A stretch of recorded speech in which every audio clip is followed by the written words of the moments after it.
They had already made their decision before the reports arrived. 3 German divisional commanders gathered coordinates, reviewed reconnaissance, and confirmed what appeared obvious. The Americans had withdrawn, not collapsed, not routed. Withdrawn, deliberately, cleanly, the kind of movement that suggested exhaustion or repositioning under pressure. The gaps were real. Flanking routes stood open. Small reconnaissance teams reported minimal contact. Artillery fire had decreased. Supply columns moved rearward. Everything indicated opportunity. One commander proposed immediate exploitation. Another suggested cautious advance to maintain contact. The third recommended waiting for clarity. They chose advance. It was the correct decision within the framework they understood. German doctrine rewarded aggression against weakening opponents. Momentum belonged to those who seized it. The war had taught them that hesitation invited encirclement. They moved forward. The absence of resistance was not weakness. It was preparation. American commanders had not withdrawn because they were pressed. They withdrew because the ground they held no longer mattered. The defensive line the Germans expected to fight through had already been abandoned 3 days earlier. The Americans were not retreating from contact. They were repositioning around terrain the Germans would have to cross. This was not visible to anyone moving forward. The landscape revealed nothing. Villages stood empty but intact. Roads remained passable. Bridges had not been destroyed. There were no minefields blocking obvious routes. No prepared defensive works on commanding ridges. The terrain invited movement. German units advanced along predictable axes. Mechanized columns followed main roads because secondary routes could not support armor. Infantry spread into flanking terrain because doctrine required security. Reconnaissance pushed ahead because blindness was unacceptable. Every decision made sense.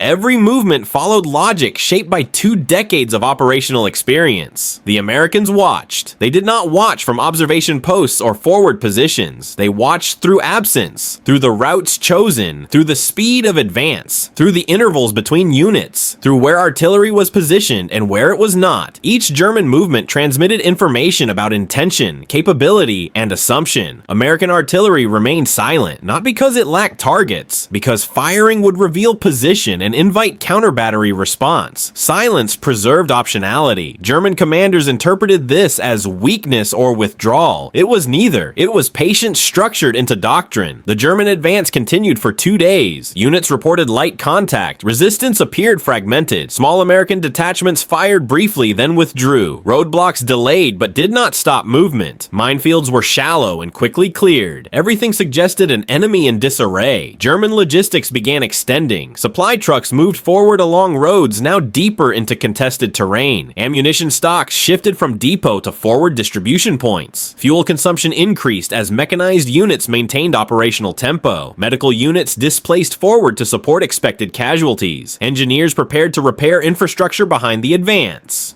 None of this felt dangerous. It felt like exploitation, like the campaigns they had won before, like doctrine functioning as designed. Then the ground changed, not visibly. The terrain looked identical, but the operational space had transformed. German units were no longer advancing against a retreating enemy. They were advancing into depth without contact. Reconnaissance found nothing to report. Infantry encountered no resistance worth engaging. Armor rolled forward but had nothing to fix in place. Commanders requested guidance. Higher headquarters confirmed continuation.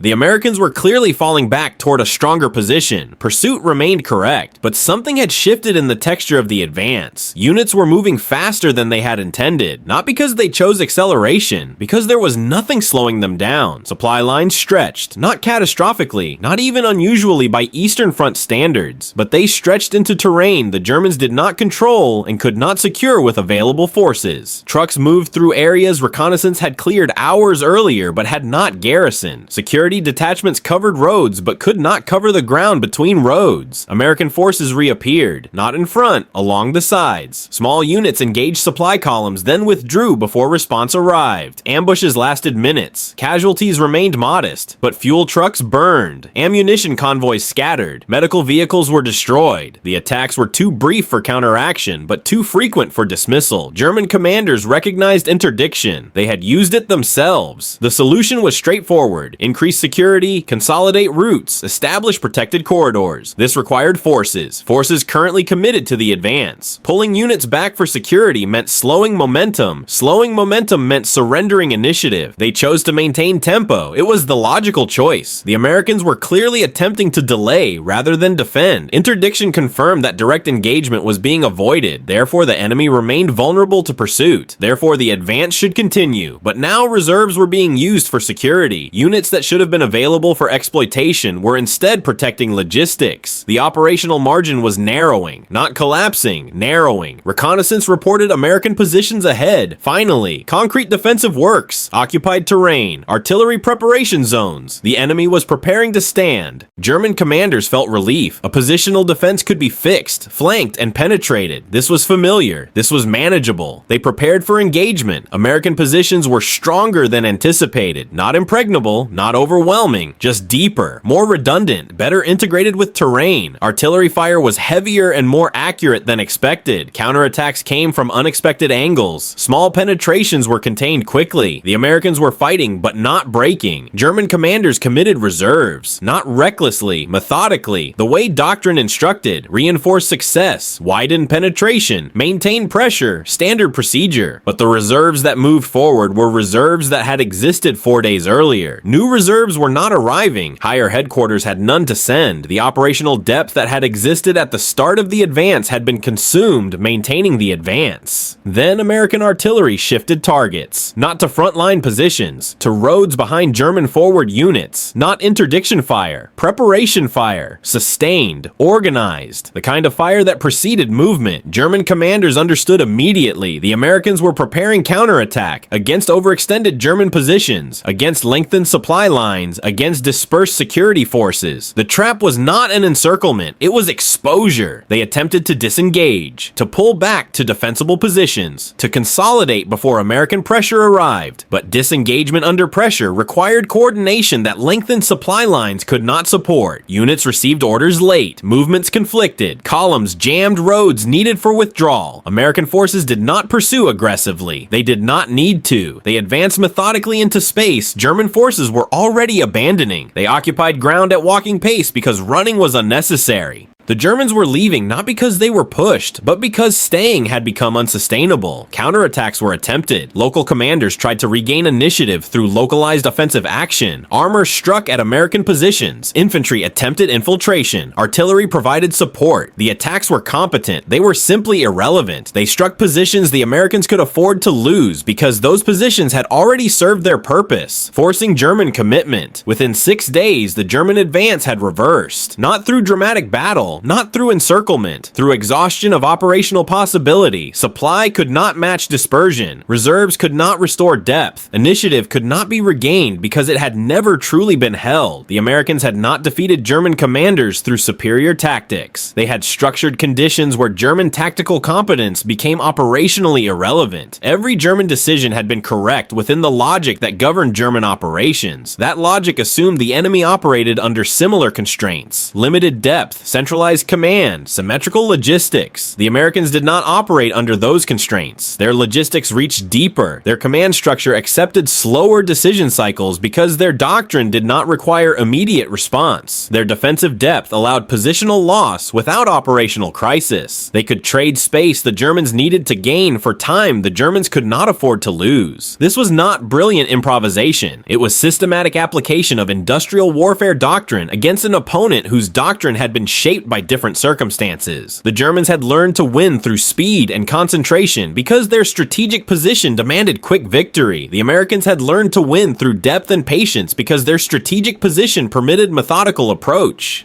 The trap existed in the difference between those two understandings of what war required. German commanders recognized this afterward, not during. During the operation, they made rational choices based on accurate information interpreted through valid doctrine. The flaw was not in their decision-making. It was in their assumption that the enemy's constraints matched their own. The battle ended without ceremony. American forces occupied terrain. German forces withdrew to sustainable positions. Casualties on both sides were significant, but not catastrophic. attack. No dramatic breakthrough occurred. No encirclement was completed. The front line shifted and stabilized, but something had changed that could not be reversed through tactical action. The Germans had committed reserves that would not be replaced. They had consumed supplies that would not be replenished at previous rates. They had extended forces that could not maintain that extension without unsustainable cost. The Americans had demonstrated they could structure operational space in ways German doctrine could not effectively counter. Not through superior fighting, through superior positioning and time. They moved slower but positioned earlier. They accepted tactical loss but preserved operational depth. They allowed enemy advance because enemy advance served American purposes. This would repeat in different terrain under different circumstances with different commanders, but the pattern would remain consistent. German forces would identify opportunity, advance to exploit it, and discover the opportunity had been shaped by an opponent who thought in longer intervals than German doctrine anticipated. The war was not decided by this engagement, but its character was revealed. One side fought to regain initiative through tactical action. The other side structured conditions where initiative had no operational meaning. One side needed quick victory. The other side needed only to prevent it. The Germans had entered a form of warfare where their strengths had become liabilities, where speed created exposure, where aggression enabled positioning, where tactical competence could not compensate for strategic mismatch. They had walked into the trap believing they were pursuing a retreating enemy. They left understanding they had been positioned by an enemy who never needed to retreat, just to wait. The absence of walls did not mean the absence of enclosure.